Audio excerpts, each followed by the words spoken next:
السلام علیکم ورحمۃ اللہ وبرکاتہ۔ ناظرین، آج ہم آپ کے لیے ایک نیا واقعہ لے کر حاضر ہوئے ہیں جو کہ بہت ہی خوبصورت واقعہ ہے۔ یہ واقعہ تورات کا عالم، ایک مرتبہ تورات کا ایک عالم حضرت علی رضی اللہ تعالی عنہ کے پاس آیا اور اس نے آپ کے سامنے اپنے چند سوال پیش کیے اور کہا کہ آپ مجھے ان سوالوں کے فوری طور پر جواب دیں۔ حضرت علی رضی اللہ تعالی عنہ نے اس سے فرمایا کہ تم سوال کرو۔ اس نے کہا آپ یہ بتائیں کہ وہ کون سا مرد ہے جس کی نہ والدہ ہے اور نہ والد ہے، اور یہ بتائیں کہ وہ کون سی عورت ہے جس کی نہ والدہ ہے اور نہ ہی کوئی والد ہے، اور وہ کون سا مرد ہے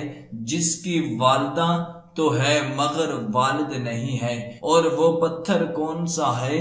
جس سے ایک جانور کی ولادت ہوئی ہے، اور وہ کون سی عورت ہے جس نے ایک ہی دن میں صرف 3 پہروں میں ایک بچہ کو جنم دیا، اور کون سے وہ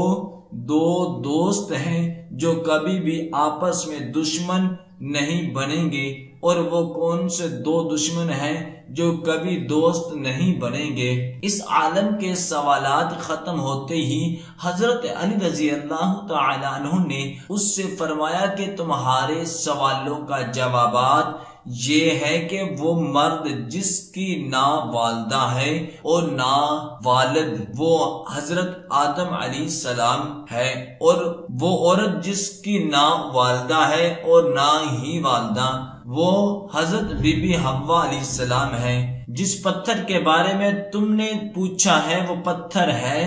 جس سے حضرت صالح علیہ السلام کی اونٹنی کی پیدائش ہوئی تھی، اور وہ عورت جس نے ایک ہی دن میں 3 پہروں میں ایک بچے کو جنم دیا وہ ہے حضرت مریم علیہ السلام، جن کو ایک پہر میں حمل ٹھہرا، دوسرے پہر میں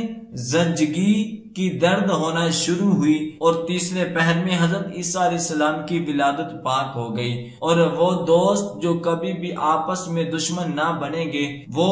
روح اور جسم ہے، اور وہ دشمن جو آپس میں کبھی بھی دوست نہیں بنیں گے موت اور زندگی ہے۔ یہ جوابات سن کر وہ عالم حیرت کے سمندر میں کھو گیا اور کہنے لگا اے علی رضی اللہ تعالی عنہ، بلا شبہ آپ نے درست جواب دیے ہیں، اور واقعی آپ علم کے شہر کا دروازہ ہے۔